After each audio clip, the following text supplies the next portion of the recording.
How's everyone doing today? This is Chopping It Up Hardcore with Hal Capone, discussion number 81.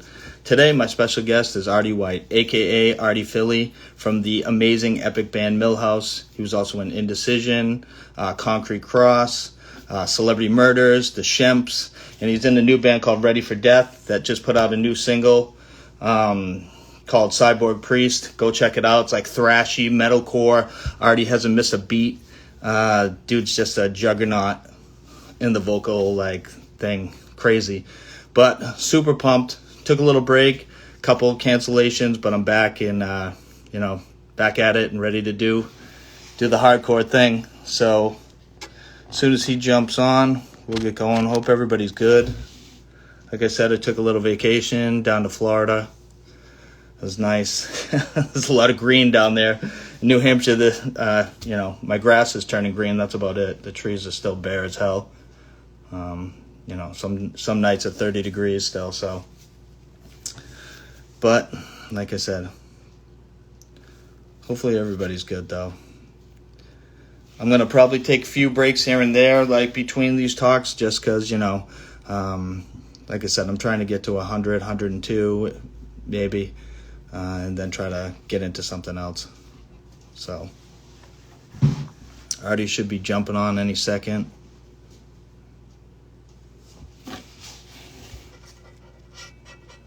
There we go.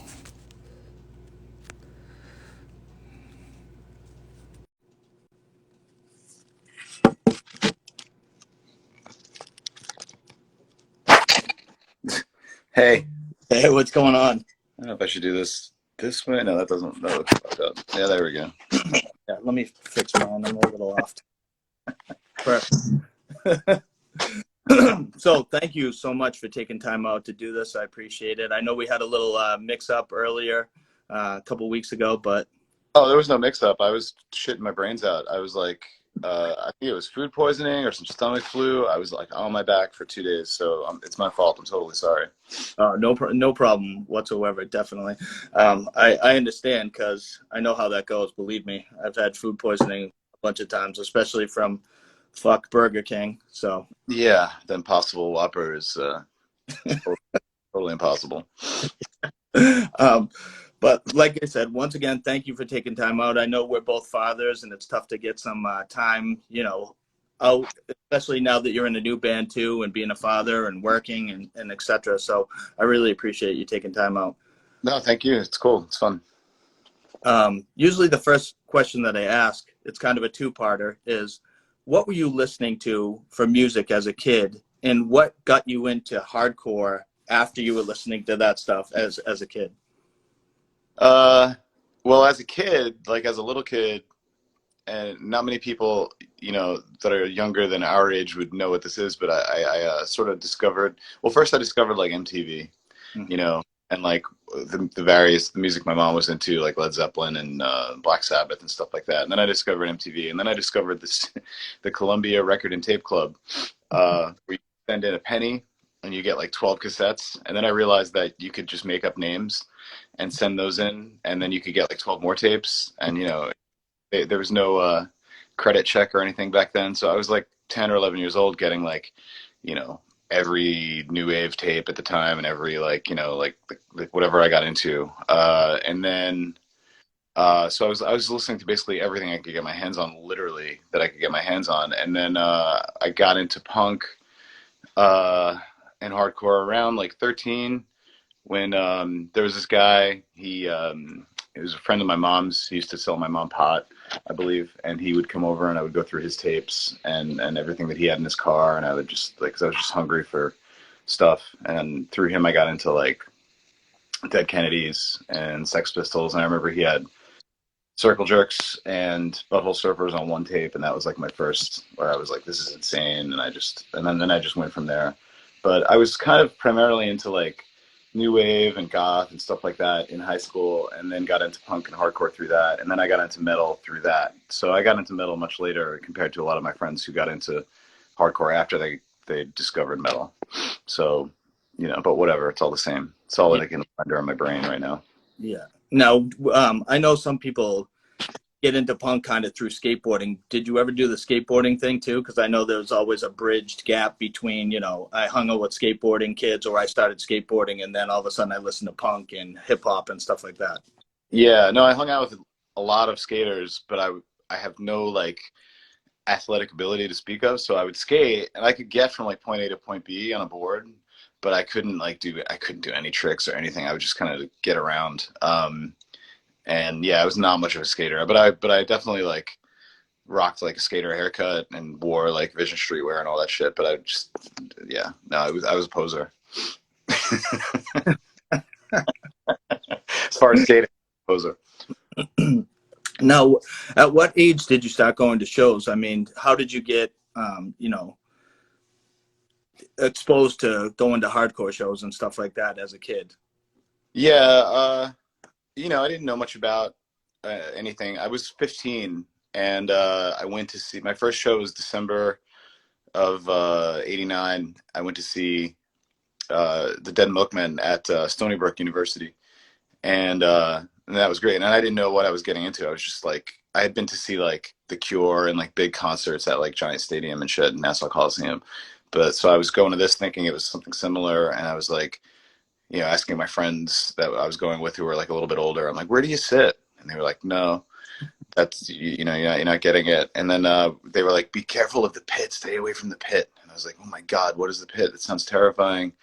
And and then I experienced it for myself, and I met a ton of people at that show, which was just like, pretty not mainstream, but it wasn't exactly the most underground punk show or whatever. But I met a ton of, because kids on Long Island would just go to whatever just to kind of have something to do, and there weren't many things to choose from. So I met like Norm, who later went on to be in like Texas Is the Reason and stuff like that. And I met like just some other skater kids from out in Suffolk County. I think I met, unfortunately, I met Jim Perazzo, who went on to be like White Aryan Resistance leader. Mm. So it was like a real potpourri of people, uh, using the term loosely. So that was kind of like my first exposure. And from there, I hung out with like this older kid from my high school named Tom, who had a car, and he would drive into CBGBs all the time, into like Continental Divide and all those places to see Lunatics and Cheetah Chrome and False Prophets and those bands. And so I hung out with him and got to see a lot of stuff that I was probably too young to be seeing at 15, 16 years old. But I was definitely the only kid of that age at those shows, because it was all bars late at night on like a Tuesday night.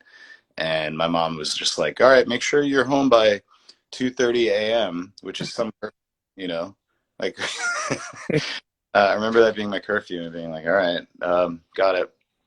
But yeah, so that's my path was kind of through random shows and things on Long Island, and then like late night bar punk shows in Manhattan, and then gradually like Sunday matinees at CBGBs and ABC No Rio on Saturdays and things like that. Now, you were speaking of metal. What were some of your favorite metal bands that you got into at that time back in the day? Oh yeah. Well, I remember the first Slayer album I heard was South of Heaven, when I was in like 11th grade or something, and that blew me away, because I didn't know, when I was younger than that, all the metal kids in my high school, um, they were kind of terrifying to me. They all had like these crazy jackets with skulls and things all over them, and just like band names that were like indecipherable, and they were all just kind of like scuzzy and getting kicked out of school all the time. And I was like, those kids are fucking dangerous.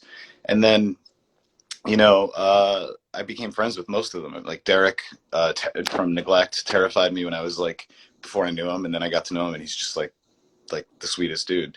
But I guess that was just part of the aesthetic. So I got into Slayer, I got into Bolt Thrower, and Bolt Thrower had a real punk vibe, so that kind of resonated with me, and I became, to this day, a huge Bolt Thrower fan, huge Napalm Death fan. Obituary, I went to see Sepultura at Sundance with Obituary, and that was like a great show. And again, I was still like 100% flying the punk flag, but I just felt like really, really at home with all these like sort of crusty political, like just brutal sounding metal bands at the same time. So I didn't, at the time it looked like two separate things to me, like, you know, apples and oranges, but now looking back, it's like, it's all part of the same mix. Yeah, I agree. I kind of came from the similar background. My first show I saw SSD and DYS when I was real young. I was like 11 years old when I went because there was all ages shows at the channel at the time. And Yeah. my cousin had a friend that would go all the time, and he's like, "Hey, you want to go?" And I had a mom. It's kind of similar to yours, where she would just be like, "Yeah, whatever, like, come and go." Back then it was kind of a little different scene back then. Right. So I went there, and I was kind of scared shitless of my first hardcore punk show. And then I was always into metal as well too, so I got to see some good, cool ass metal shows back then. I saw like Creator and Voivod Nice. and Death Angel and stuff like that at the channel. I was kind of both ways like you were. I was into punk and hardcore, but I also loved that metal, death metal, thrash type of stuff too. So. Right. But I always felt like an outsider in the metal world, even though I was digging a bunch of it.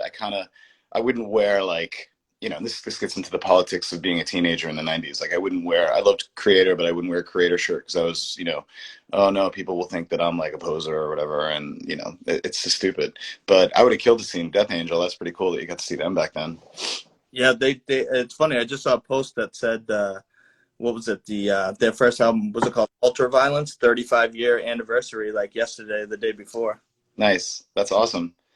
It's crazy because I'm like 50 years old, and it doesn't seem that long ago, but I know time really flies. On one hand, I'm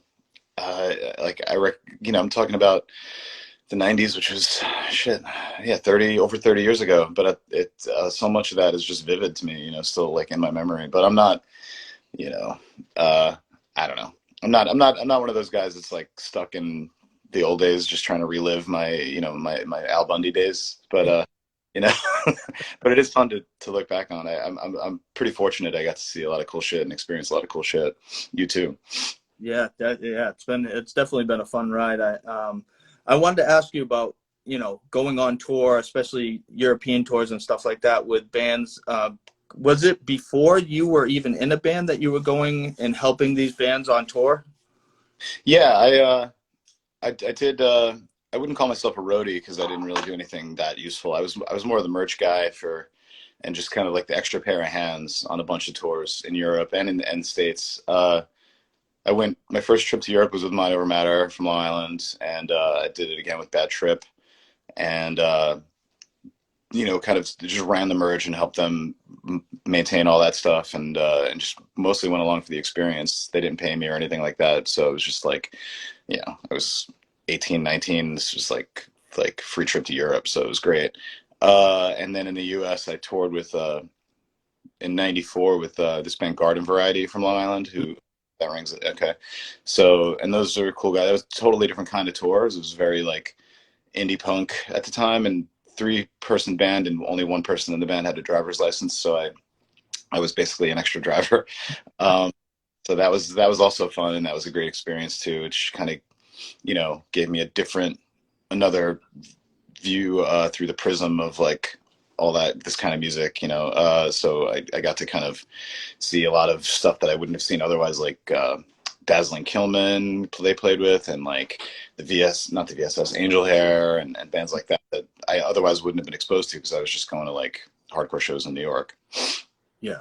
And I wanted you to speak upon like the Long Island scene back then with, SFA, Bad Trip, Yuppie Side, Mind Over Matter, Neglect, Silent Majority. I mean, how like important was that to you back then when that scene was happening in Long Island?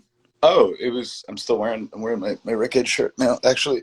It was super important. It was,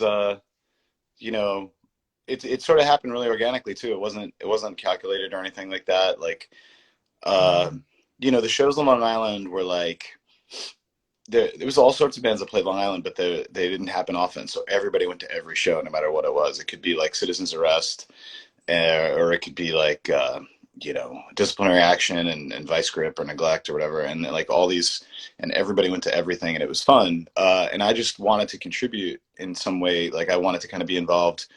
And to this day, I can't play an instrument. So I was like, I don't know, I could probably organize these shows. I'm a good organizer. So I started doing shows like that, and found different venues, worked with other people on Long Island, and kind of built a community.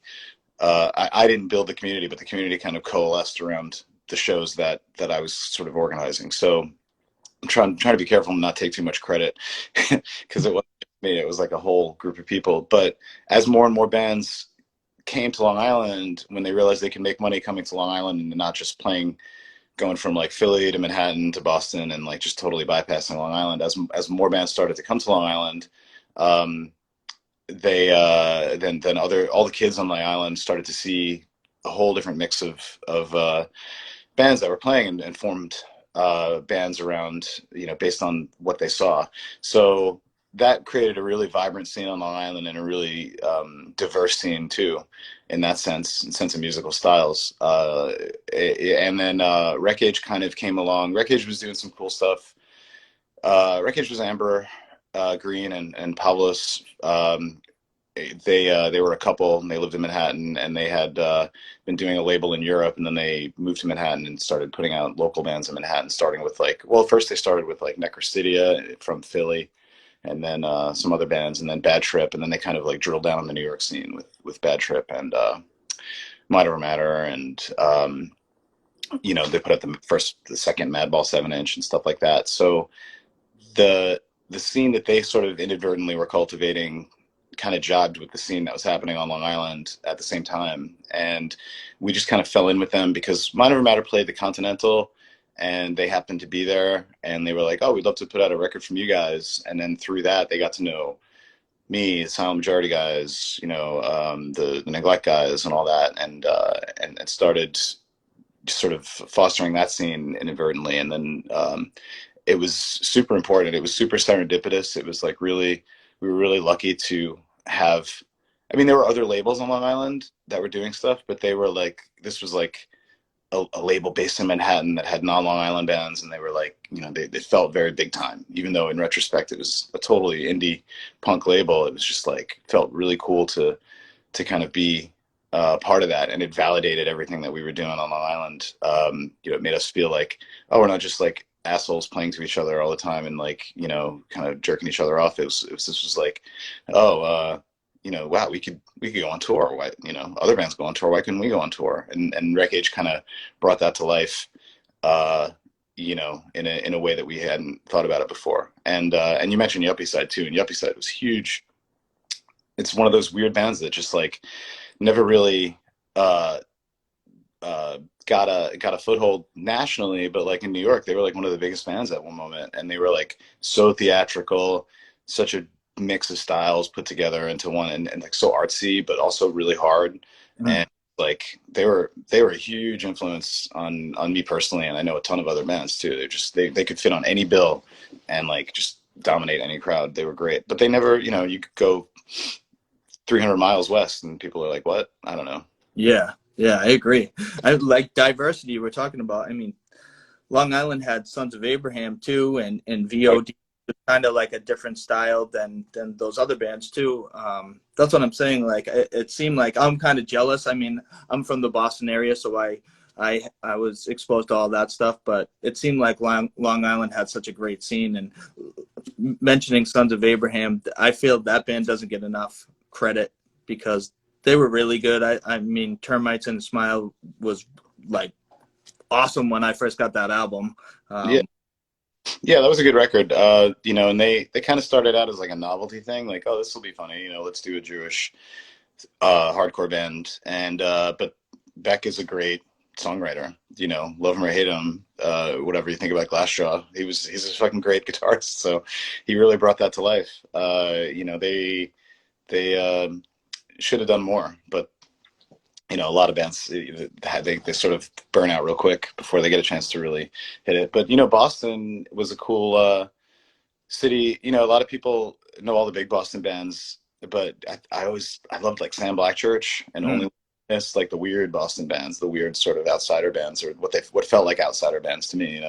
Yeah, definitely. Yeah, Sam Blackchurch used to be still is to this day, one of my favorite bands. Seeing them live for the first time, I was I mean, seeing Jet do those jumps and Yeah, like the energy that he portrayed out there on stage was crazy. And I was, immediately drawn to Sam Blackchurch once I saw them live. And then they literally played with any band too back then too. Any show that was happening in Boston back in the late '80s, early '90s, Sam Blackchurch was playing it as well as up in New Hampshire too. yeah. But they're a great band. I got to see them at like NYU in New York once, and I was just like, holy shit! I thought they were.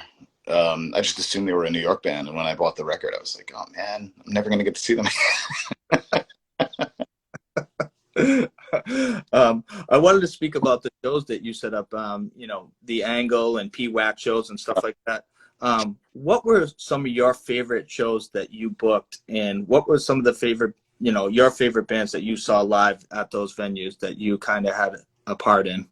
Oh wow, that's a good question because we literally did sometimes 2 shows a week, and that went on for years. So it's hard to remember all of them, but there are a few that stick out of my mind for bad reasons and for good reasons. The fact that we did a good show for this is totally out of left field, but I've been listening to the Nihilistics lately, and we did a Nihilistic show at the Angle, which is know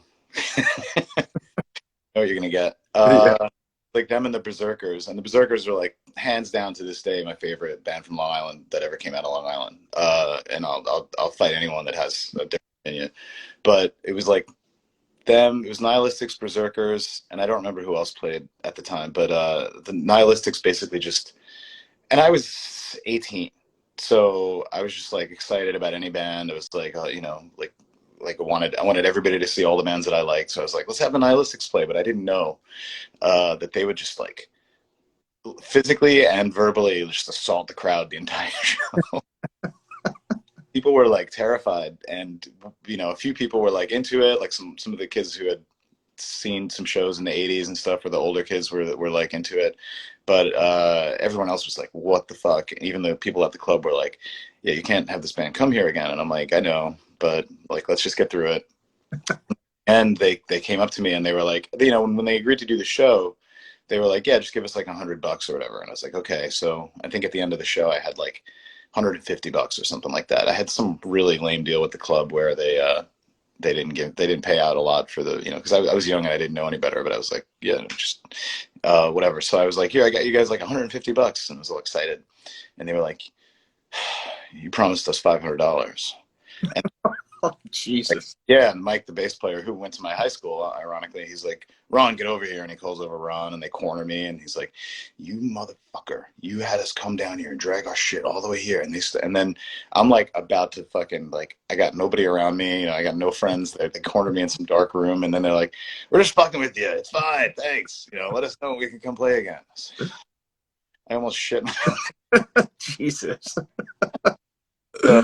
So that's memorable. At the PUAC, we did a lot of great shows. Some of the shows that we did were like, we had 2 rooms. We had the big room where VOD would headline, and Sick of It All would headline, and Silent Majority when they were big, they would headline, and then the small room in the back, we did like Dystopia came through, and no one knew who Dystopia was, and bands like that was a great show. Dystopia was a cool band to be able to see them and Skaven. But they unfortunately they tagged the outside of the building because they were all like graffiti heads, and they just fucking, I was like, guys, come on, this is like a volunteer. But whatever. So I got to see Dystopia. This band, I always tell the story. This band Siege played from not Siege. Fuck, what were they called? It's this band from Canada, and somebody is gonna IM me after I said, and they're gonna tell me the name of the band. I'm not gonna remember it, but it was this band. I think it was Ire. I think it was Ire from Canada. Yeah. Yeah. And they were playing, and we stayed in pizza before the show, but they were also like getting drunk outside. And the drummer is playing in the middle of some like blast beat song, and he vomits onto his cymbals, like onto his hi hat and his cymbals and everything. And he keeps playing. The song doesn't stop, but he's spewing this orange vomit all over, and it's just splashing everywhere because it's hitting the sample, the cymbals, and it looks and smells disgusting. It was like one of them. It took us And they played, and they were like, "Oh, sorry," or like, "No big deal," whatever. But we ran the space, and we were in charge of the space, so it was like me and two other guys were like scrubbing vomit pizza out of the carpet for like days, and we never Oh, really fell out. To be honest, it never really came out. So I don't know what kind of stories you're looking for, or if you're, sick of it all played, and they were cool, and they were nice guys, and Fugazi played, and they were nice, and everything. But the best stories are the ones where it's like there were 20 people there, and something horrible happened. now, what was the first band that you were in? Was Milhouse the first band you were in, or did you have a band before that? I did it. I tried to do a band when Eddie Reyes left Mind Over Matter. He and I tried to do a band called No Thought, and it was like supposed to be like a Born Against the hardcore band, but it was like I didn't know what I was doing, and it was fun, but it was like it was. We played like four shows, and then uh, Eddie Reyes. My dad died, and I called him up, and I was like, "Dude, my dad just died. Like, I can't come to practice. I have to go and like deal with the shit." And he was like, "Why, don't make up stories. If you don't want to be in the band, just say you don't want to be in the band." And like, I think at that moment he thought he was kicking me out of the band, but I was like, I can't do that. My dad just died. So after that, it was Milhouse. I think it was seeing like Angel Hair, or is that an Angel Hair show where or Brian and I or it wasn't Brian, it was Andrew Orlando who did Reservoir Records, another label that was really Long Island supportive. And we were like, wow, we want to do a band like Angel Hair. And then we got Brian, and Brian's like, yeah, I don't know how to play guitar. And we're like, okay, you're the guitarist. And then we just sort of formed a band around that. And then, that continued for like 4 years or whatever. So yeah, after that it was Indecision, and then so on and so on. Yeah. Oh, well, I love talking about Milhouse because to me, Obscenity in the Milk is by far in my top 10 of all time. It, I mean, I think the lyrical content is genius. I just think like that in '97, that and Endeavor's Constructive Semantics and Harvest, Living with a God Complex was hit me so hard at that year. And like I said, I have my '97 version of this scratched the fucking hell on the back, and then it scratched up so much that I bought another copy like 2 years ago, and this is like in pristine, like there's not one scratch on this thing. So I Yeah, have two copies. And also, when you were talking about Wreck Age, I made sure that I had to get this too. nice. And Wow. speaking of Millhouse, you guys were on this comp from Iodine Records as well. Right. Yeah, yeah, yeah. I was just I had to, I pulled that out, that comp, because Artie Shepherd and this guy Chris are running the Wreck Age label now. They kind of took it over recently, and they're re-releasing. They re-released the Silent Majority record, and then they're re-releasing the Millhouse record next. And I had to. They're going to add on the some of the comp tracks, that one included, and like Oh, two. And so I had to, but they don't. Nobody has the original DATs or anything, so I had to send them the CD to pull it from. yeah. I was like, oh man, looking, the booklet doesn't fit in the fucking case. Like, so annoying. Everything in the '90s was annoying. Uh, yeah, that record's gonna. I don't know when that's gonna come out. It's kind of on me because I'm supposed to be redoing the layout, but I just haven't had time. I mean, what record is it? Modern Problems that's going to be on that too, or No, it's just gonna be Obscenity with 3 extra tracks, and that's it. And we're gonna like it's being remastered and stuff, and it sounds. I'm normally like remastering whatever, but it actually sounds good. It sounds noticeably better. So yeah, we're pretty psyched. now was there Millhouse have a demo, or was the first 7-inch just a split with Coercion, or was it the 52X? Which came first? What was the first thing you guys put out? The 52X split. We did a demo, which is lost to the ages, thankfully. The covers, like I worked at this commercial photography lab, and instead of making covers, I took extra scrap prints from the lab, which could be pictures of anything, could be pictures of flowers or somebody's wedding photos or something, and we just printed stickers at Kinko's and put stickers on them to make it look like a real cover. And so anybody has that, please throw it away. But then the 52X split came next, and that was hard because the 52X side blew us away. It was so good. And we were like, oh man, we're just like this sort of screamy hardcore band, and this is like they were like pretty vicious. It was pretty undeniable. But the coercion split was the first thing that came out that I was like, okay, I'm a little more confident now. This feels good. And then the Modern Problems, and I don't remember when we did the split with CR, but that came out at some point. Yeah. And I think that was 97 too. mm, That split with CR came out. that makes sense. Okay. Yeah, I'm pretty sure. Modern Problems, I had that CD back in the day, and of course I sold everything. All the vinyl I had, I sold, and every CD, and then except like I said, Obscenity in the Milk, I never got rid of. And there was like there was probably a stack like this that I never got rid of, but I had piles and piles of CDs and vinyl and stuff like that. And in my early 20s, late 20s, I was hurting for money, so I was just like selling everything I had and trying to keep like the gems that were special to me. But I did the same thing, and I regret a lot of it, not all of it, but I sold a lot of stuff that I'm like, ah, man, I wish I had that. I sold a lot of shirts because shirts were big at the time too, and I was like, I don't fucking want to wear. I don't care if I have this nausea shirt, and I would sell it. And like now, I'm like, it'd be cool to have a nausea shirt. I mean, I wish Discogs is a cool website and stuff like that, but I wish they had like a shirt type of website like Discogs. You know what I mean? Where you could. Yeah. Yeah, I'm surprised nobody's working on that or nobody made that. But some of those shirts, you see like an Instagram account that sells vintage shirts, and I saw like a Neglect shirt that was on sale for like $200, and I sent it to Derek, and Derek's like, "Yeah, that's not even a legit shirt; it's a bootleg. Like we didn't even make that." Yeah, I know. On Etsy, you can find all kinds of fucking shirts on Etsy, which is crazy Yeah, that they. that's. I looked on Etsy and I'm like, "Oh, that's a cool bolt thrower shirt." And then I'm like, "I'm not gonna walk around with like a crisp, brand new bolt thrower shirt, like some fucking herb that just came out of the mall. I can't do that." But it's there for kids who want it, so it's fine. Plus, I have enough fucking black T-shirts as somebody who's been into punk and hardcore for over 30 years. It's like Yeah. I don't need more black T-shirts. I'm covered. I know we spoke that I made this flyer back in the Oh yeah. 90s, and you guys are headlining this show, but yet you didn't play the show in Maine. It was in Berwick, Maine. You don't remember playing a show in Berwick, Maine? Because I don't remember you guys showing up, but I know I was bummed out when I went. That show still went on. Did you guys play Maine or New Hampshire back in the day when you were in Milhouse? That's a great question. Brian would remember because he's got a better memory than me in general. But I remember playing a lot in New England and never playing to a big crowd. I think if we played in Maine, it was either that Milhouse played in Maine with Tree, if you remember Tree, Yep. or it was Mind Over Matter playing with Tree and I was with them. It was one of the two. Like I was just hanging out. But I remember seeing Tree in Maine.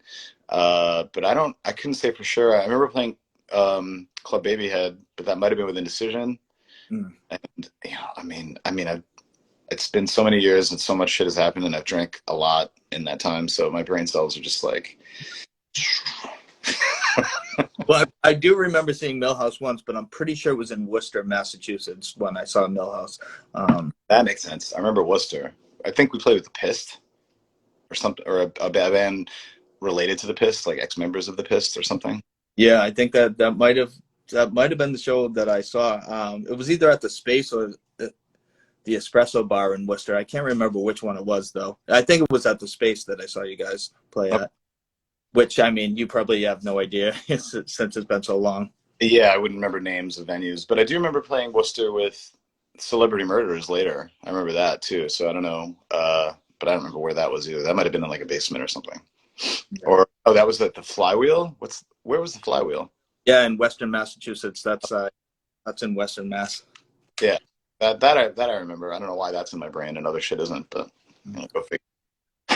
Now, some of the tours that Milhouse did, what was kind of your memorable moment of, give me a couple stories, whether it be crazy or just, when you guys were on tour? Because I feel like Obscenity in the Milk, you guys were at the peak of your sound, and I was so bummed out when that was it. You know what I mean? Was there any other songs? I know this is kind of like a bunch of different questions at once, but was there any songs that you guys worked on that never came out? And tell me about some tour stories. Yeah, we had some songs in the can that we were sort of working on when Indecision parted ways with Tom, and they asked me to join, we were still going to keep doing Milhouse at the same time. We were like, yeah, why not just do two bands? But it wasn't practical because Indecision immediately got into this rigorous touring schedule. So that's why Milhouse just kind of ended unceremoniously. But yeah, the Milhouse toured. We did a European tour with Indecision. We did a U.S. tour by ourselves in '96, and in like '97 or so, we toured with Indecision, and that might have been '98 with Indecision and Silent Majority, and that was like really long. That was like an 8-week tour. Yeah. Uh, there definitely are tons of stories that there probably more happened than I'm able to remember for sure. I remember that on the Milhouse tour in '96, I booked it. I booked the tour. When I did shows, I had a little black address book, literally a little black book that you could get in like a stationery store for like $1, and that's where I wrote all my band contact info and all that stuff. And then it had a map in the back, and it was literally the size of like a matchbook, and it had a map of the U.S. I booked the tour using that map. It looked like a long drive, just Arizona to LA, or whatever, like New Orleans, Texas. That's or to whatever, Houston. And then so when we got on the road and we started doing, we were like, this is insane. Like, why? How did I do this? Like, why? We don't even have time to like. We get done playing and we're hitting the road in shifts, and it was all my fault, booking a tour on that map. But we ended up we had a show fall through in like San Francisco, and we ended up just kind of like looking around, like classic band story, just like looking at flyers to find out what else was going on. And we hooked up with this show that was going on in this like warehouse space. It was all crust bands in the Bay Area in like '96. So it was like, I can't even remember every band that played, but we fucking go up there and we're like this screamy, for lack of a better term, like screamo hardcore band. And it was all these like blast beat, fucking drunk punks. And we fucking killed it. And it was weird because we were expecting like we had no show, and then we got on the show and we're like, everyone's gonna hate us. And this is not a good story because there's really no I don't know. I'm just sort of remembering it as I'm talking because it was a really fun experience. But we won over this like disgusting crowd that was primed to hate us, and they were just like, play more, and they kept yelling. We made friends with this band Fuckface, and we ended up being tight with those guys and playing a couple more shows with them. But anyway, not the best story. We On that same tour, we were driving to, they caught the Unabomber when we were on tour, and we were like in like Spokane, Washington. Oh, and we played in Spokane. That was a great show too. It was like a living room to like 12 people, and like but super violent, super weird, violent show in this like house where they were like, yeah, we had to move the show from the VFW hall because the cops came and shut it down and took all our guns. And we were like, yeah, that sucks when that happens. So good. Have any guns at the show. Uh,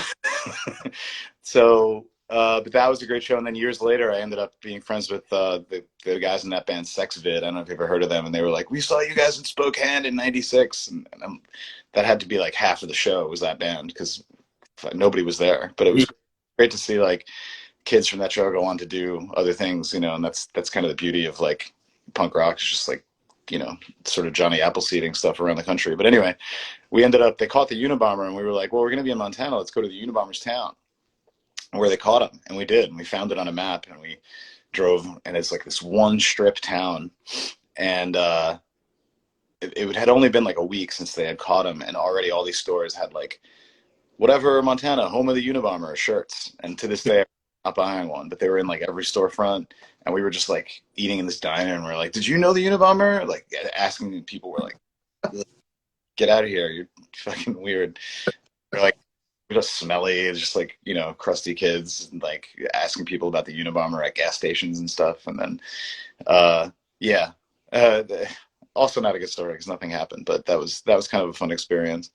Yeah, I mean, shit. There are just so many like van broken down at the side of the road stories, and like show fell through trying to get another show story. It's all kind of blurring together.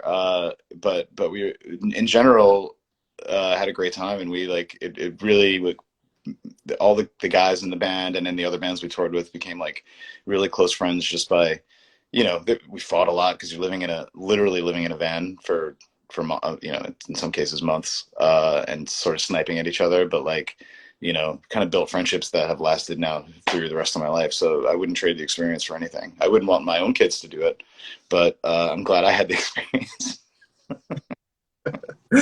That's a cool thing about Milhouse is you guys played with you know such a diverse bands like Youth Cruise style bands, screamo style bands, Yeah. crusty.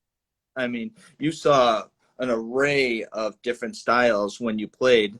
And that's kind of cool, the crossover that Milhouse had, where you guys could play with pretty much any band and fit in. Yeah, that is true.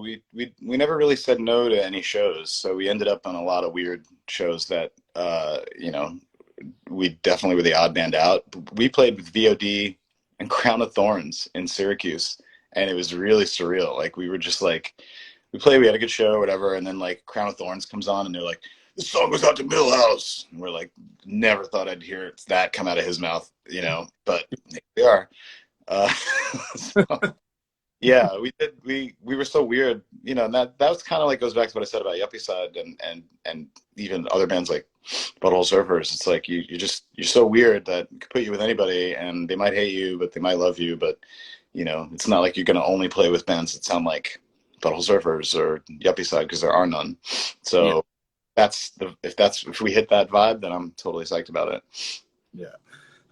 Now those hidden songs, are they fully recorded that never came out with vocals, or it's just something that you're working on before the band broke up?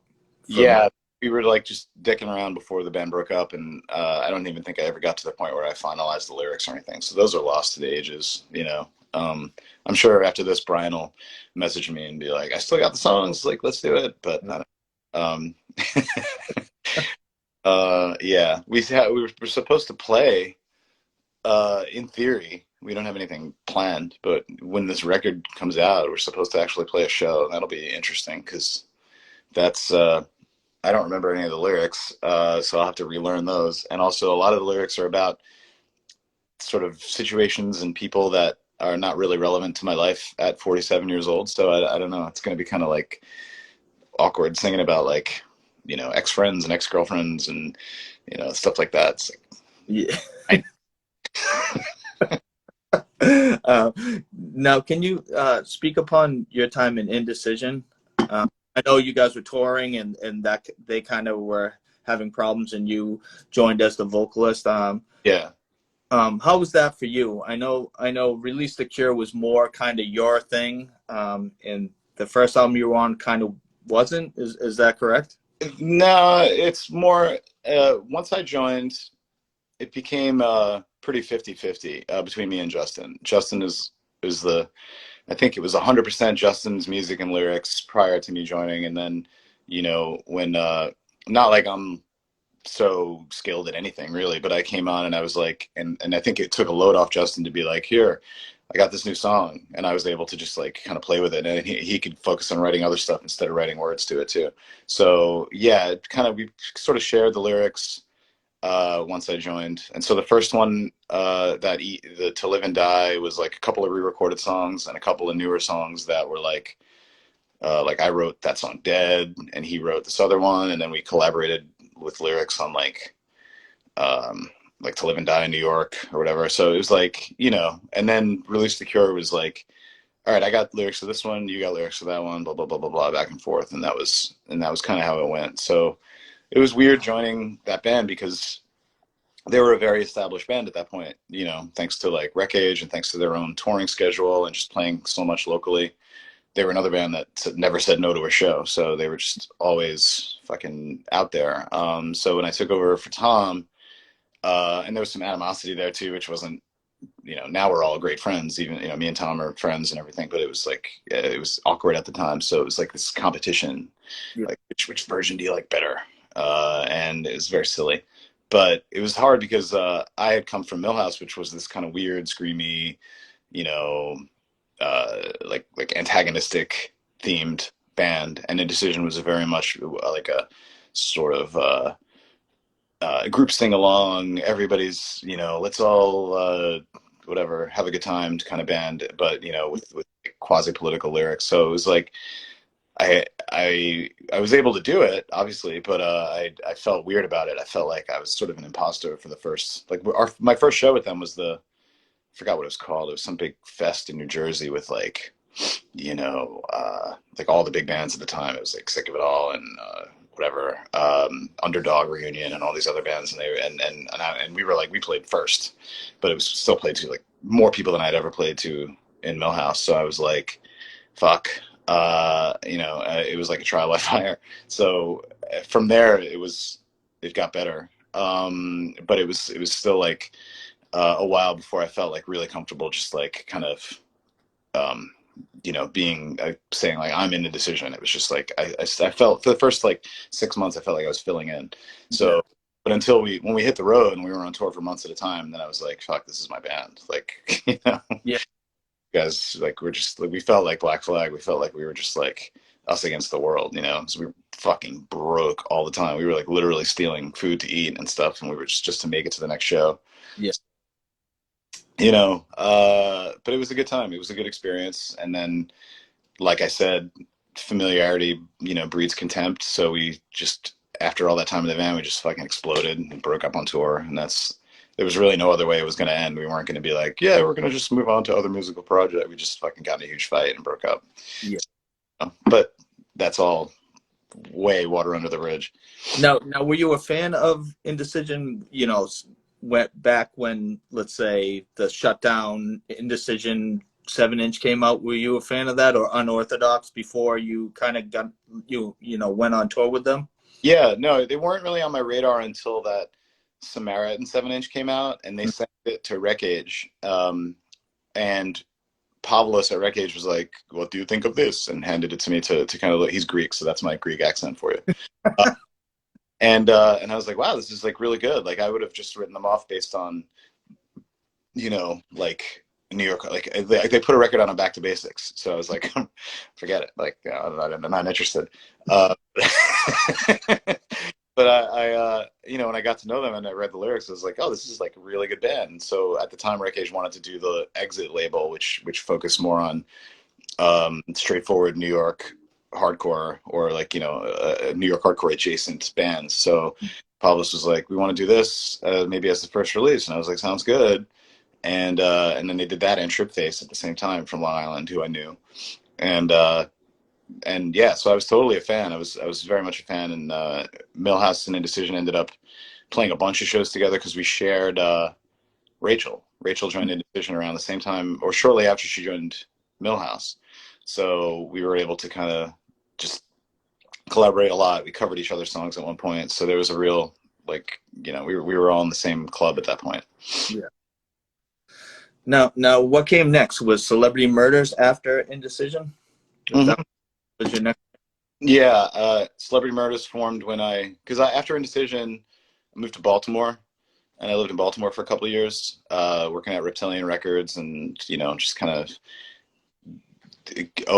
before that, I hadn't been into like Unsane and Jesus Lizard and the Cows and all that stuff, and living at Baltimore, you really can't get away from that. So I sort of opened my brain to all that stuff, and then I came back to New York, and Mike D from CR and Sleeper and everything was like, you want to do this other band? I got some riffs, and I was like, sure. And it just turned into this like metal power violence-y thing, and it was a lot of fun. And that was like, that probably my favorite band that I've ever been in was Celebrity Murders, because it was just so much fun. We practiced so much, and like practice can be a real ordeal when you're in a band, but it's like if you just do it, like we practiced so much that we just got so good, and it felt so good doing it. Like it just felt like if people didn't like you, then fuck you, they were the enemy. And our practice space just made us angry because we were in like my mindset at the time was from Baltimore, which is like a decaying, collapsing city, into New York, which felt like it was just like 10 steps behind Baltimore in terms of like waiting to collapse. And our practice space was like the basement under this, I don't even remember what it was under. It was under like some sort of store, and the roaches just like roamed freely like dinosaurs. They were gigantic, and they just like kind of kept the lights on to keep them away. Yeah. And we dead rats in the space, and it became nothing. Like at one point, like we found a dead rat in space, and I was like, took it outside, and I picked it up by its tail, and it was starting to snow, and there was just like some car there. It might have been a cop car. I can't remember. Maybe I created that in my mind, but it was definitely somebody's car, and I put it on the windshield so that when it would snow, it would cover it, and the person wouldn't see it until they moved the snow and saw this fucking rat on their windshield wipers and shit. So that was just kind of like the mode we were in, and that just kind of sums up the band right there. It's just like angry, antagonistic, like Yeah. gross. And then that sort of just fell apart because Mike D quit, and we kept it going with Eddie Ortiz from Cattle Press was playing guitar, and we had wrote some new songs too, but it was like people started moving away. The drummer moved to Virginia and stuff, so we were just like, that was sort of how that wrapped up. And then I went on to be in the Shimps. Which is totally like a different thing. I mean, it's like a garage punk, like, band, which is so good, because I kind of was late on the Shimps, and like, I really like it, and I should have known about it a lot longer ago. But yeah, that band seems super fun, and just like, what do you think of the show? Oh, well, one first, I still have this too, of course. Okay, yeah. Do you have the vinyl? I don't have the vinyl because I don't have a record player. I'm a bum and sold all my vinyl. So yeah, I'm the old school 50-year-old guy that has CDs that nobody has a CD player anymore either. So I just bought a CD player for the first time, and after 20 years, and I finally have it again. So I'm like, I'm not going to buy new CDs, but I have boxes of CDs that I couldn't listen to. So I was like, might as well buy one. It's either that or spend $50 on the vinyl for each record that, is like hard on Discogs, which is insane. I know. The 2003 Celebrity Murders demo is so good too. That was the first thing I heard, and that was a fun demo. yeah, that shit is so heavy and so hard. I was definitely drawn to that, as well as this album too. The only thing I never heard was the 7-inch, the Island of Man-Eating Rats. Oh, that was just the demo with when we added Brian as a second guitarist, we added his tracks to that, and then and I think we had maybe that 7-inch has a cover on it that wasn't on the demo, or maybe the demo has the Foreskins cover, right? When we covered Evil. Yeah. Yeah, so okay. But that's, if you don't, the 7-inch is just that. So it's cool to have because it's got like the pentagram on it, so screened on one side and everything, but it's like, yeah, you don't need that. Actually, and I got it wrong, because the Shemps actually started before Celebrity Murders, and then I was doing both bands for a while that overlapped for a while, and it was so night and day that it didn't matter, because in the Shemps I was sort of singing whatever version of melodically I can manage. It was more just sort of screaming with notes, and that was a lot of fun, and we did a bunch of tours, and that was a really fun band to tour with. That was just a totally different world for me, because there was almost no crossover with like the hardcore scene that I knew of. So it was just like, but it was guys that I had known more or less for decades, like Bill Florio, who I knew when I was a teenager, and Squeaky, who was in fucking Animal Crackers, and Wasi Pungo, who I'd seen when I was a kid. And so it was a lot of fun. Yeah, I mean, the stories on that tour were like me hitting on dudes' girlfriends, like from the stage, and then them slashing our tires in the parking lot, and that kind of thing. Just like a lot of stories that I can't even get into it, because it's just like illegal shit and stuff that if I talked about it with my wife, like she wouldn't talk to me for a few days. So it's like yeah, you want to incriminate yourself right now. No, yeah. So it's but like a lot of crime, like a lot, like but yeah. Now, where does Concrete Cross come in? Because that band was fucking brutal too, so heavy. Where was that in the fold of all these bands that you were doing? That was a fun band. After Celebrity Murders fell apart, I got like my career job, which I still have to this day. So I started this sort of professional job, and I was like, yeah, I'm not going to probably be in bands anymore. Like, the Shemps sort of fizzled out a little bit, and I was like, I'm a grown up now, so this is what I do. And then I was getting, it was like right before I moved to Chicago, when a position opened up in my company here, and that's why I live here now instead of New York. Uh, my friend Ryan was like, "Oh, we're doing this band, Concrete Cross. Here's some songs. You want to be the singer?" And I was like, "Yep, I'll do it." Like, I wasn't looking for it, but I was like, "I'll do it. It sounds good." And it was like a total like, yeah, we covered like COC and Motorhead stuff, so it was just like a dirty punk, dirty hardcore kind of vibe, and that was a lot of fun too. Those guys, Tom, the guitarist, is like one of the best songwriters I've ever been in a band with. He's also one of the biggest potheads I've ever been in a band with. So that impeded progress. But he's like an amazing drummer. I think he's like in his 30s now, but in my head he's still like 17 years old from when I met him in Sick of Talk or whatever. So it was great being in a band with those dudes, and like we did some playing out, but it became the kind of band where I had to because it was right before I moved to Chicago, and we played some shows in New York, and then I moved and it became a long distance band. So I, fortunately for the band, had to be in New York a lot for work. So about once a month, I would fly to New York for meetings or whatever to do stuff, and then we would plan shows around it when I would be in New York, and play like do a long weekend or play like St. Vitus or whatever, and that was a lot of fun. But that sort of fell apart in the same way, like we just all kind of started doing other stuff. Oh, Tone joined Sheer Terror. He plays drums for Sheer Terror now to this day, and Sheer Terror became very demanding, so it got really hard to plan around that and my travel. And then Tom moved to LA, and that was that. So, and then I was like, oh no, I'm done. Like, we had my wife got pregnant right around the time we stopped playing, and I was like, I'm too old for this shit. Yeah. And I'm doing another band again. So, Yeah. Speaking of that, Ready for Death, the new single Cyborg Priest, so good. Like in a thrashy, like almost like metalcore yeah. vein. Speak on that right now, because this is your brand new project, and it's like I said, you haven't missed a beat in any band you've been in my opinion. So I don't know how you do it, because I can't do it. I was in a few screamy bands back in the day. I'm Okay. too old to scream now or do any of that stuff. So hats off to you for still doing it at a rightful age of. Yeah, 47. I'll be 48 this year. I don't know why. Yeah, I mean, I don't know if I deserve, uh, your congratulations, or if I should, see a therapist or something, because it's probably not the smartest. Uh, but yeah, it's it's at least for the foreseeable future, it's 90% going to be like a local band or a regional band. Like all the other guys are grown ups in the band. I think the youngest guy in the band is like 37.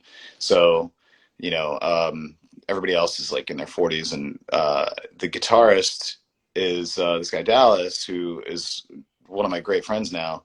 But he was in that band Pelican, and Pelican kind of was like, they play like big festivals and go on big tours and stuff, but pandemic hit and killed all that for everybody. So he and I knew each other through like our kids sort of would play together, and our wives are friends, so we just sort of would hang out and look at each other's records and stuff, and we were friends that way. And then he was like, same thing, just emailed me one day, and he's like, I'm doing his accent because he's from Nashville. He's like, I just got a bunch of riffs, man. Check these out, see if you want to do something. And sure enough, was like, yeah, I could do some stuff like this. And he had some ideas about what the theme or the lyrics should be about. And we're all like coming from like a bolt thrower thing, where it's like just fantasy, war, sci-fi, RoboCop, John Carpenter shit. Yeah.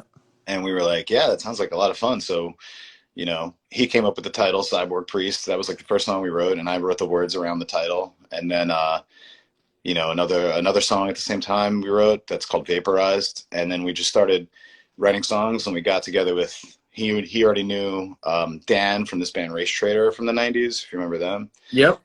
And yeah, so he's like, yeah, Dan will play guitar. And Dan was in this band with this dude, Sean, who's like this fucking monster who plays drums. And then we got Luca, who's like, he's kind of like the mayor of Chicago. Like if there's a band in Chicago, he's already best friends with them. He knows everyone in the city, and he's like in these black metal bands and noise bands and stuff. He's in this band Luggage. And we were just like, so we just played, and we recorded what we thought was like our demo. We're like, yeah, just bang out these 8 songs. And this label, Translation Loss, comes along, and they're dudes from like Philly, like the Philly scene. They're putting out like re-releasing like All Else Failed and some other shit. They're re-releasing, or they're putting out Rob Fusco's new band. So they were like, yeah, we want to put this out. And we were like, well, that's our demo. And they're like, no, we're going to put this out. And we were like, fuck. All right. So we recorded 2 more songs and we're like, here it is. We recorded in our practice space for $400, Oh, okay. buying some mic cables and shit. And it was free recording. And so they're like, yeah, we're going to put it out. And so that's going to be our album. So kind of came together just because of the fucking pandemic and because of just like kids' play dates and shit. When is the album coming out? It'll be the fall-ish. Like there's no set date, but they were like kind of like, if you get everything to us by April 1st, we'll have it out by the fall. So we did. So hopefully, they're able to do it. The supply chain is fucked up and record pressing plants are backed up. So, if it doesn't happen, it'll be like winter then or something, but it's this year. So yeah. Nice. That's awesome. I can't wait to hear the full album. it's fun. And we're playing our first show in like 3 weeks. So I haven't played a show in I don't know how long. I got to like do some shit. How long has it actually been for you for your first show? The time frame between shows. How long? Thinking about that because my first kid was born in October of 2015, and I didn't even play since my wife was pregnant, so it had to be like 2014. So it'll be about 8 years since I played live, not including karaoke and shit like that. Yeah.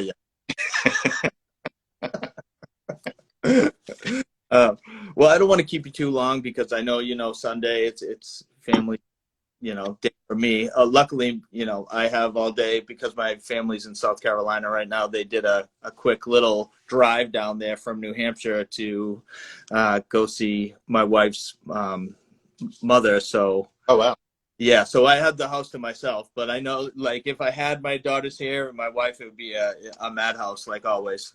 Yeah. I told my wife, I was like, oh, I got to do this Instagram chat with this dude. And she's like, she treated it like it was like an interview for a job. She's like, I'll get the kids out of the house. I'm like, my wife's like a saint, but I'm like, I'm just talking to some dude about, music. It's like, I could do it in my underwear. And she's like, no. Well, I watched the thing with St. Vitus, the interview with you, and you took a piss in your backyard, which is epic. Yeah. Yeah, I guess she wanted to have it not go that direction, so it's. Also, I wanted to ask you this because you said that you're in a band with a guy from Race Trader. Yet I heard you shit talk Race Trader back in the day when you were in Milhouse. Is the beef gone there, or? Even remember that. It's totally believable because I shit talk. One of the things I love to do in Milhouse was just whatever band was popular at the time. I would just sort of put my sights on them and be like, Converge sucks. Fucking, I don't even remember who else. Like any band that was remotely popular, I was like, why do people like them? They're fucking bullshit. And I probably did it to Race Trader too. But it wasn't anything personal. So I don't remember that, but it hasn't come up between me and Dan. If he watches this, maybe he's going to be like, hey, what? But well, I mentioned it only because I get in a rabbit hole in the YouTube scene, and there was a show. It looked like you guys were playing in a house or something, and that's where I heard you shit talking Race Trader on YouTube. So, God, well, I regret. I don't have many regrets, but I definitely regret having that kind of attitude because I was just like, I felt like it was a way to kind of establish credibility just by like, because my favorite frontmen and my favorite bands were like Sheer Terror, Born Against, SFA. Mm-hmm. All they did was just kind of like push, antagonize. They were kind of the shit, the mean kids of the scene. That made fun of everyone else, and I was like, I want to be like that. Yeah. But in a lot of cases, it was like unprovoked and undeserved. I was just like trying to, who else did I make? I made fun of like Texas Is the Reason, even though I was like friends with those guys, like and it was it was fun, and it was like, I guess that was my brand at the time or whatever, but it was, it's very silly. So I don't remember anything about Race Trader. I barely remember I don't even know what they sound like, whatever. They're still playing. So maybe we'll end up playing with them, and I can reenact. uh, so lastly, on the end of my talks, I always do these rapid fire questions with everybody that I talk to. I usually shoot out these rapid fire questions. So you ready for some rapid fire?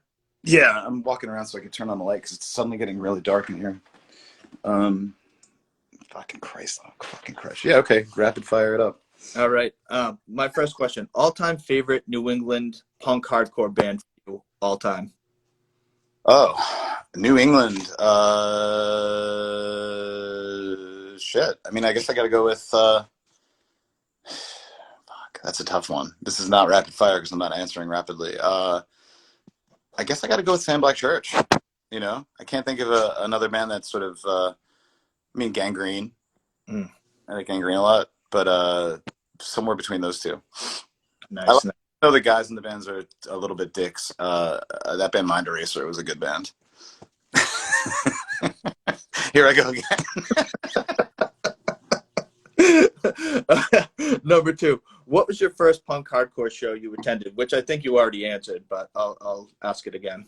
It was well, you know, I'll do a follow-up answer then. The first punk show was definitely Dead Milkmen, who are to this day one of my favorite bands. But I also then I went to a show I saw shortly after that at the Right Track Inn. I saw Jesus Crust and the Apostates, and it was all New York crusty bands and SFA headlining, and that was just like, you know, I'd never like there was a whole world, like, you know, distros of cassettes. Like cassettes were huge, and like 7 inches bands that just seemed like ludicrous and impossible, like, you know, all like anti-capitalist, anti-religious, anti-everything. And I was like kind of blown away. And then here's SFA headlining, just kind of like making fun of everybody at the same time, just like you know. Then they were like my favorite band, so I was like psyched about it, but I was also psyched about the ability to kind of transcend it and make fun of it.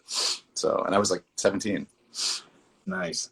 My next question: what was your all-time favorite show you played? And give me a few because you've been in so many bands. What was your, you know, something that resonates with you, where it's something special for those bands? What were your all-time favorite shows you played? Oh God. Uh, I mean, shit. uh, the Shemps shows were some of the most memorable. Oh man, no, I can't tell any of these stories. I just can't. Yeah, don't incriminate yourself. I mean, it may be like a good story, maybe not a crazy story, but something that was, you know, or I mean, I'd love to hear a crazy story, but No, I gotta self censor. Yeah. I mean, in general, shit.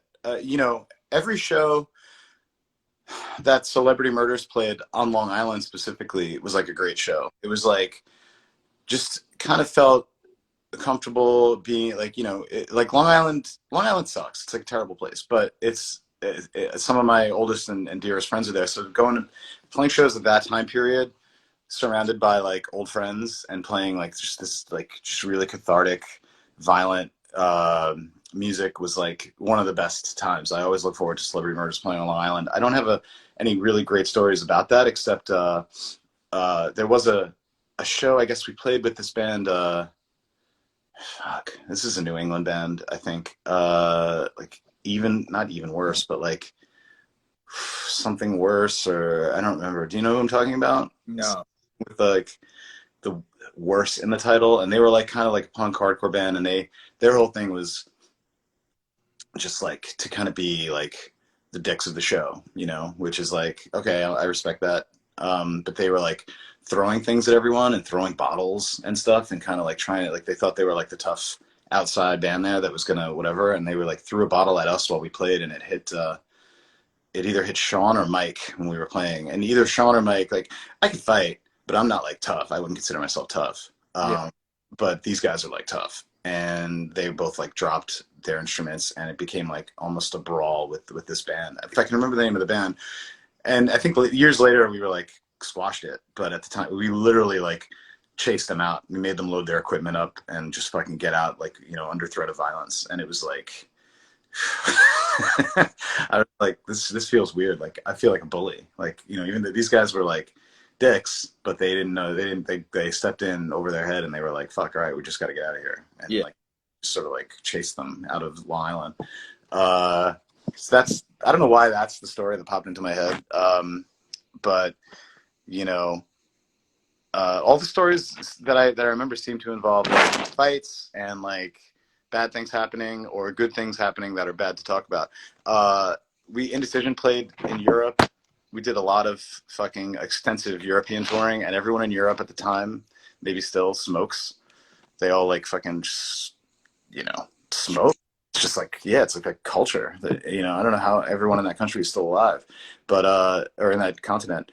So we're backstage one day and I just gotten done singing and it becomes, I'm not like an opera singer, but it becomes a challenge to kind of keep your voice singing night after night in smoky clubs, whatever. So backstage was kind of like the refuge where I could kind of just like chill, drink some water, like relax after we played. And some fucking French dude, I think, shows up and he's just smoking.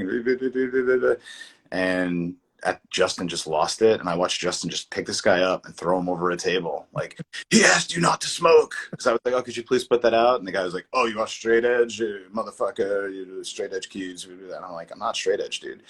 And Justin flung the guy over a table, which was like, I didn't need Justin to stick up for me or whatever. Like, I'm capable of fucking standing up to some French smoking dude, but it was I was like, oh, thanks, man. That was nice of you.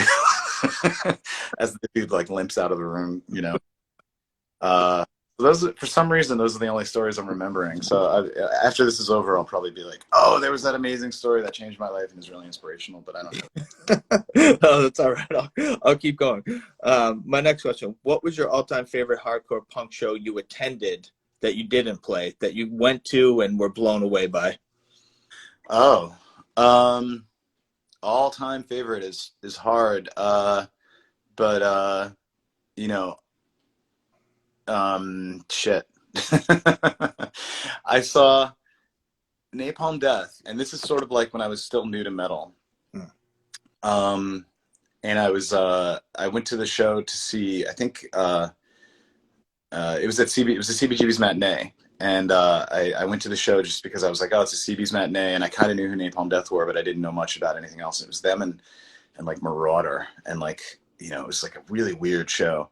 And it was for Harmony Corruption when that album was out. And fucking, I never saw such a violent crowd. Like, I never saw so much violence in such a small space happen in such a short span of time.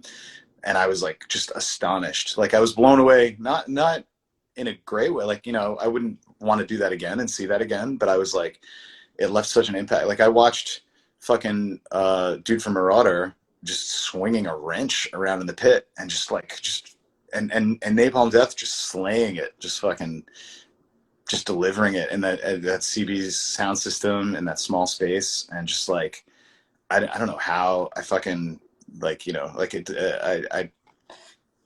I was a little kid basically. So I don't know how I survived. That's like, sticks out whenever, I think about like, I've seen a lot of great bands and a lot of great band sets and shows and stuff, but that sticks out as like, fuck, that's like, I'll never see a show like that again. Yeah. Yeah.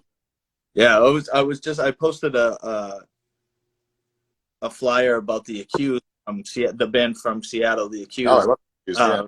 I saw them in '89 when I was 17 years old, and that was that was at the Rat in Boston, which is known for much violence and a lot of the shows that happened there. And the show ended in fights. It was literally like 5 or 6 different fights, and I was a young kid. I was 17, so I was kind of put back because I was close to the pit where all this shit was happening, and I was just lucky to get out of there alive. But I finally found the flyer, so I had to post it the other day. No, I saw that, and for that era, it was weird for a show not to at least have a fight, if not end in a series of fights. Like, it was just like, late 80s, early 90s, teen boys, testosterone, just fucking, going at it. And that Accused, 1989 Accused would have been like that fucking song with the Sir Mix-a-Lot, that album with the Sir Mix-a-Lot song on it, that fucking, you know what I'm talking about? Yeah. Ring Like an Undertaker. That's a sick album. Yeah, yeah.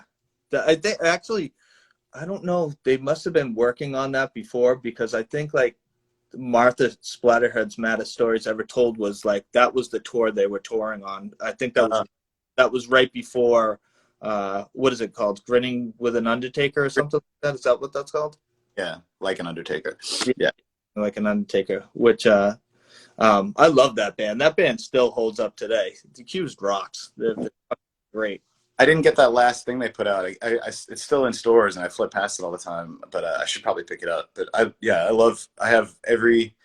I don't know if I have every Accused record, but I have a lot, most of them. So yeah, fucking Martha, Mad Stories Ever Told is great. Grinning Like an Undertaker is like that was the first album I heard from them. Mm. That was when like rap and punk and hardcore were like trying to find a common ground, which should never have happened. But like a rap song on that album. But the first song on that album is just like it's called "Pounding Nails into the Lid of Your Coffin." Yeah, that song's a killer. yeah. I think the first thing I heard was it More Fun Than an Open Casket Funeral? Is that their first like album they had? That was their first proper album. Yeah, they had like an album before that was like self-titled, but it might have been more of an EP. Yeah. But that fucking More Fun Than an Open Casket Funeral is great. That artwork, I remember getting that when I was probably around the same age and just staring at the cover like there's so much going on here. Yeah.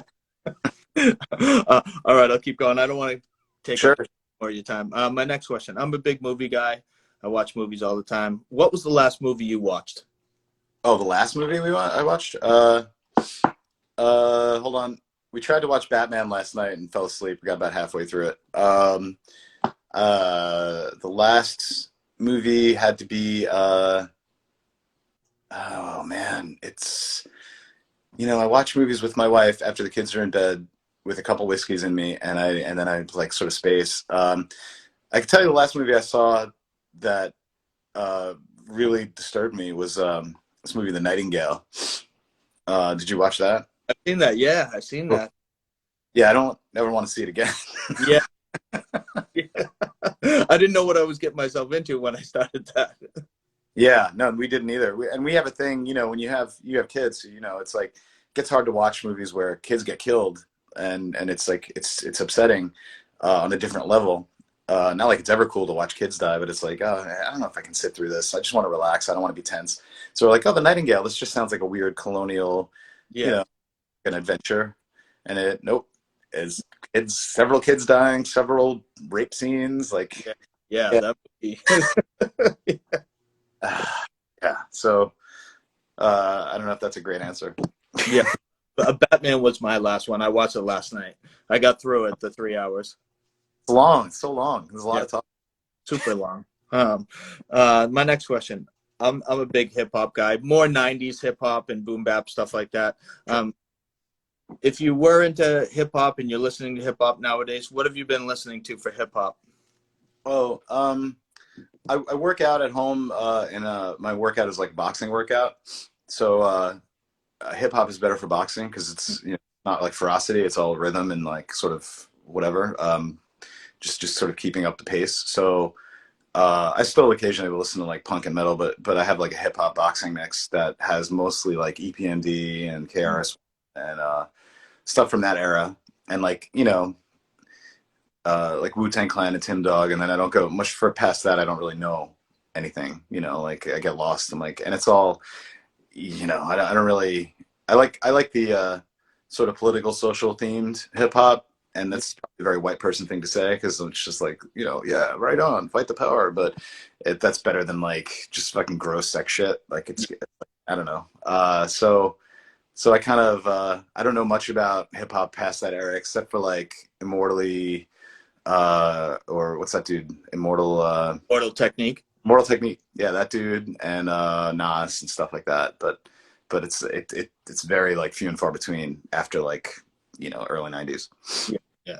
And my final question: what is your favorite song to play live? Give me your favorite song to play live. Milhouse, Indecision, and Celebrity Murders and the Shims.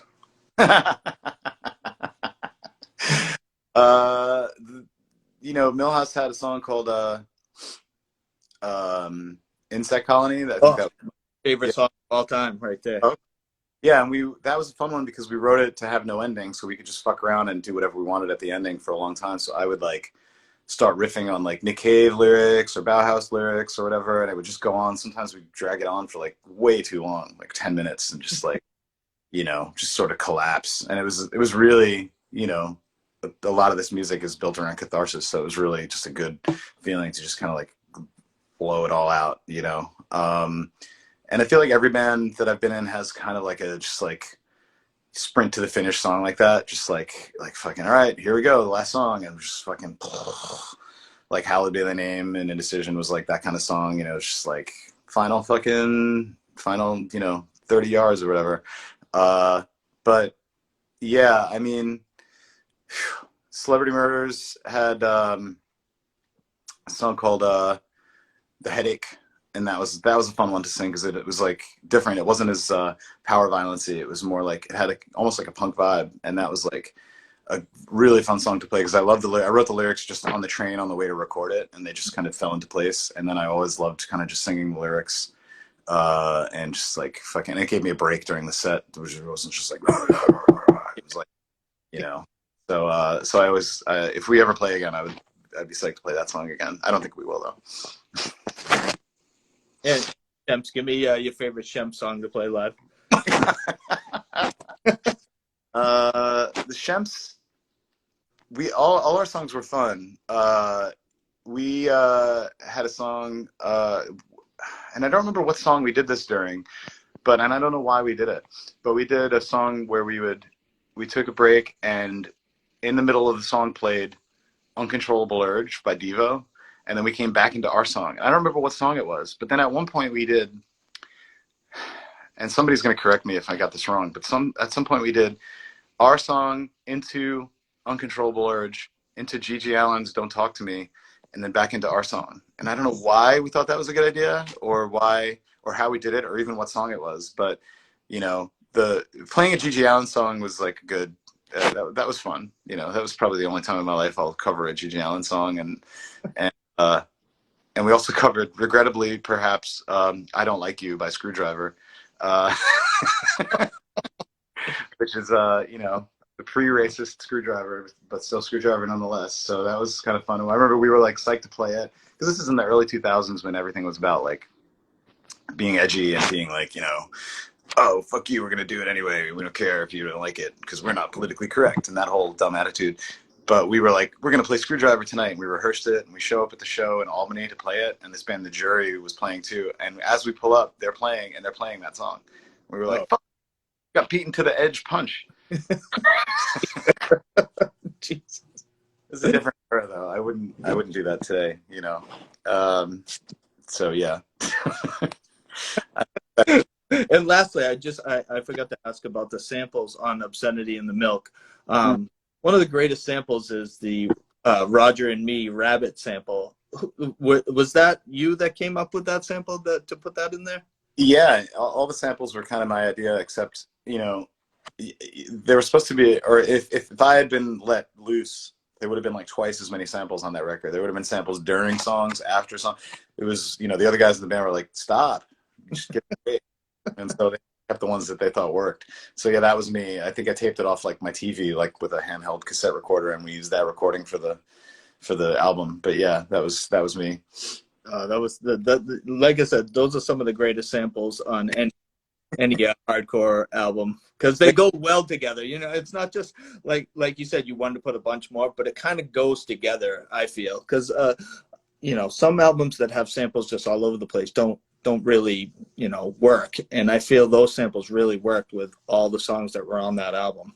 Yeah, we were kind of or at least me, when I was, the lyrics were and the samples and everything was kind of meant to be like a collage of things, like a collage of things that didn't seem connected, and we wanted to make them connected in a weird way. So it was all about like kind of drawing dotted lines between like a random movie and like a random set of words, and and then it all kind of like in a synchronistic way, or in a way that was like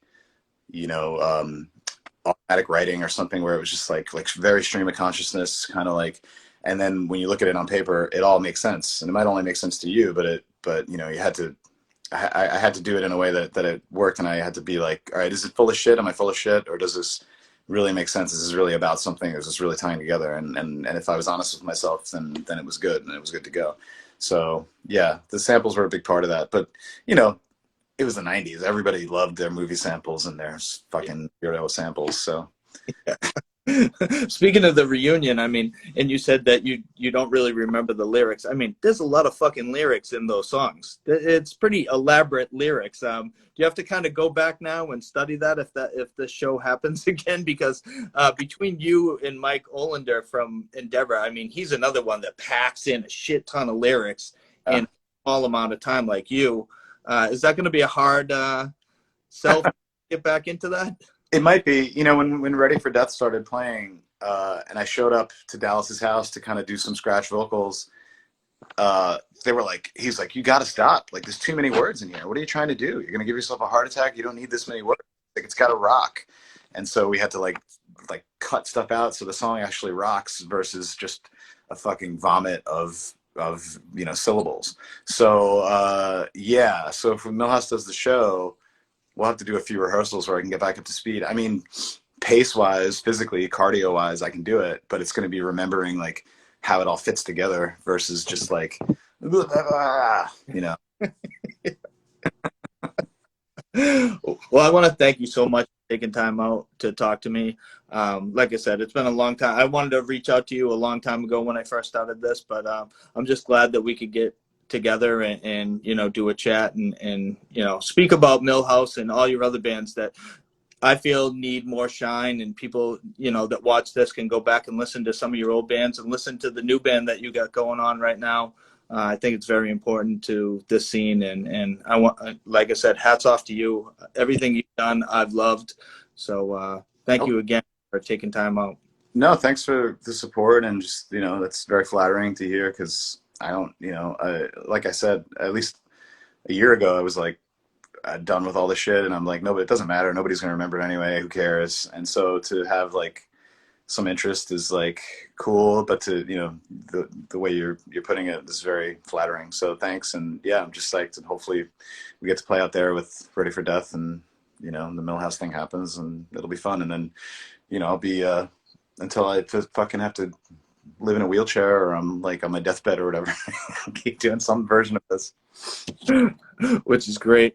All right. Well, I want you to have a great day, and thank you again. And let's stay in touch. Anything you ever need up in, if you're ever up in New Hampshire, which you probably never will be, but if you are, give me a, you know, hit me up, and I'll steer you in the right direction, whether you're, you know, want to go to the White Mountains or the beach or whatever.